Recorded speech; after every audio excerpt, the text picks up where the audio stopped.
It's Brian Preston, the Money Guy. Brian, this next question is from Aaron. This is like a life advice question from the Money Guy.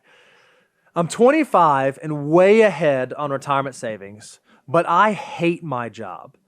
The jobs I really want, got Southern. The jobs I really want pay very poorly. How can I evaluate when my army of dollar bills is strong enough to leave my job? So a young person has a job, pays well, saving well, not happy, not content. How do you go about thinking, man, do I do this for a while and kind of quote unquote suffer through it to build up a base? Or do I make a shift? Like, how do you navigate that? What's some advice that you would give to Aaron? It really is that whole what's the why and building up. And here's the question I'd have. You say everything you want to do doesn't pay well. Is it doesn't pay well temporarily, or is it doesn't pay well ever? Oh, that's because there's a great huge question. difference. You know, I think about, because we even have a section of the office tour. Whenever you guys come and tour the office, we call Career Changers Corner, where we've got engineers, we've got music producers, we've got doctors, we've got former public accountants that have all made the transition to becoming great financial planners. And look, in this industry, if you're doing it right, now look, there's people always say, do you want to be the stacking healthy financial planner where you're building up clients over time, or do you want to be the rock star financial planner where you're selling everybody whole life insurance and making a fortune, assuming your family's wealthy and you have enough friends and family that you can hook up and feed off of? Most people, I think the healthy way is you're going to do it slowly over time. So it's not uncommon if you transition to the career of like financial planning. It's also the 10,000 hours needs to be paid respect to. You might do this 5-6 years before you get the opportunity to actually start making great money. Sure. I mean, but there is going to be a period where you have to build your expertise. You have to master the goals to understand things. So you might have to take a step back to hit that mastery level before you go steps forward.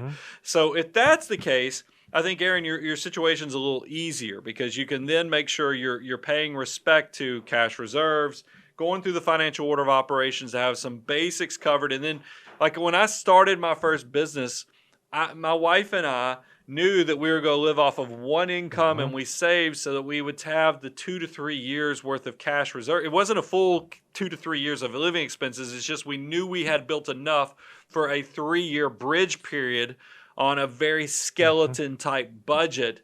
You could do the exact same thing if this is a temporary setback. Now, if this is something that's a permanent change of life, you see this when you watch any of the docu-series on minimalism and other things where these are trends that are going on with the small houses and other things. If that's the case, that's a much bigger ask of just making sure you understand your why and what your expectations and how you plan to navigate that. I think you've got some homework. I mean, I hate to not answer completely, but I think I've given you enough, modules to create homework for yourself to start creating, those T-charts of pros and cons and then the whys, so you can really figure out your path forward and actually go off of a map or a plan versus just, one day going in and saying, take this job and shove it. I have a client who was an early employee of a tech company. And he said, man, I'll be honest, I don't dislike what I do, but it's super, super stressful.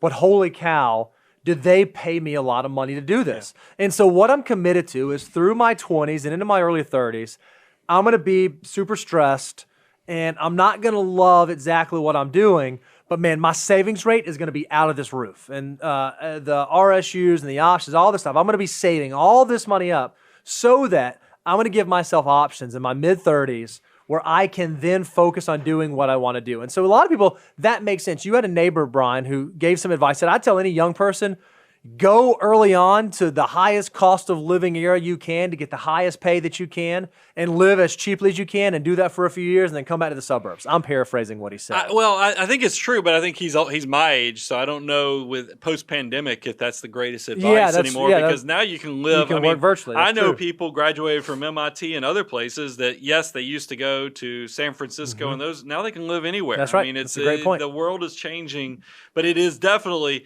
while you're young. I mean, look, everybody's broke when they're young. I mean, it's supposed to be that way. I know that's not what's presented on social media. So figure out what the goals are and what you can do, and you got to put in the work at some point.